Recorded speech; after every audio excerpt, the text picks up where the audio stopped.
फू फू की आवाज़ के साथ दवाई उनके मुख में गई और उनका स्वर गूंजा, तू जिंदा नहीं जाएगा यहाँ से। सर आप तो ना है कि आपा खो बैठे। देखिए वीडियो कैमरे में ना तो कैसेट है ना ही इस टेप रिकॉर्डर में। आपका सीधा प्रसारण तो हो ही नहीं रहा था क्या? उसी पल उनके हाथ से स्प्रे छूटकर तख्त पर गिरा। स्वामी जी ने शौक के हाथ से टेप रिकॉर्डर छीना और खोला। इसमें कैसेट वाकई नहीं थी। उसमें कैसेट वाकई नहीं थी। फिर वो आनन फानन पीछे गिर पड़े, वीडियो कैमरे की तरफ झपटे। फिर घुटने के बल बैठकर वीडियो कैमरे की कैसेट सॉकेट खोलने लगे। इसी दौरान ही अशोक कालिया ने अपना अस्थालीन निकाला और बेड पर गिरे अस्थालीन से बदल दिया। फिर उसने स्वामी जी वाला अस्थालीन जेब में छिपा लिया। इसी काम के लिए उसने इतना बड़ा ड्रामा किया था ताकि स्वामी जी जोश में हैं और वो उनकी दवा बदल पाए। उसका काम हो चुका था। हे भगवान, बचा लिया तूने। वीडियो कैसेट नहीं है, यानी मेरा इंटरव्यू पूरी दुनिया तक नहीं पहुंच रहा है। ये बच्चा मेरा इंटरव्यू लेने का बहाना कर रहा था। फिर स्वामी जी की उखड़ी सांसें पुनः ही काबू में आने लगी। स्वामी जी तभी अशोक कालिया उठा और उनके पैर छूता बोला, मैं दरअसल शिल्पा का मामा हूँ, अंजू का भाई। उन्होंने मुझे यहाँ भेजा है। कृपया मुझे दीक्षा दीजिए, मुझे नाम दीजिए। ओह ओह, यानी शिल्पा अंजू ने तुम्हें बताया कि हमारे यहाँ नाम दीक्षा की कैसी परंपरा है? ऐसी परंपरा है। जी स्वामी जी, तभी मैं आया। मुझसे इंतकाम नहीं लोगे?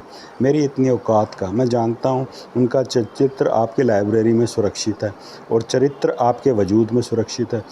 तो भला तो बोल मेरे साथ, स्वामी सेवानंद की सेवा में परमानंद है, परम आनंद है। बोल, यही नाम दीक्षा है मैं हर पुरुष भक्त को देता हूँ और यही काम दीक्षा मैं हर स्त्री मेरे सामीप्य से लेके जाती है और बारंबार लेने आती है। बोल भक्त बोल, स्वामी देवानंद की सेवा में ही परमानंद है। अशोक कालिया को मजबूरन बोलना पड़ा। फिर उसने अपना तामझाम संभाला और स्वामी जी से विदा लेकर निकला। याद रख, पीछे स्वामी जी उसकी पीठ पर बोले, मेरी शरण में तेरी भलाई है। अगर जरा सा भी दाएं बाएं हुआ ना तो तेरा पूरा कुनबा राख हो जाएगा। तभी कालिया मुड़ा और स्वामी पर खंजर की तरह उंगली तानता मुस्कुराया। मिस्टर स्वामी, मेरा काम हो चुका है और आपका बस होने ही जा रहा है। अगले कुछ ही मिनटों में आप समाधि में जा रहे हैं और अगले कुछ ही घंटों में आपका मुर्दा राख होने जा रहा है। रोक सकें तो रोक ले। पकड़ो इसे, यह महारामी मुझे धमकी दे रहा है। स्वामी जी गला फाड़कर चिल्लाए। खबरदार, दरवाज़ा खोलता कालिया गुर्राया। अगर आपने अपने किसी चमचे को बुलाया ना तो मैं आपकी सारी हकीकत खोल कर रख दूंगा। फिर आपको ये पब्लिक इतनी मारेगी, इतनी मार पड़ेगी कि आपकी जो मौत मिनटों बाद होनी है ना, घंटों बाद होनी है, वो चंद ही पलों में हो जाएगी। कौन हो तुम? स्वामी जी बुखलाए। बिग बाप, आपका मर्डर प्लान मैं कर चुका हूँ। आप खुद को मरने से रोक सकते हो तो रोक लीजिए। फिर अदा से अशोक कालिया अपना वीडियो कैमरा कंधे पर रखता आश्रम के गलियारे पार करने लगा। पीछे कोई हलचल ना हुई, कोई शोर ना मचा। स्वामी सेवानंद जी की तो बोलती ही बंद होगी, दिमाग ही कुंद हो गया। वो सांसें लेना तो जैसे पहले ही भूल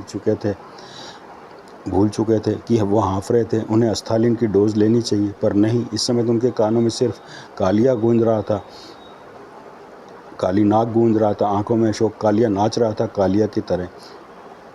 पर कब तक? कुछ ही मिनटों में वो घड़ी तो आनी ही थी जब दम्मे की उस दवा ने ही उनका दम निकाल देना था।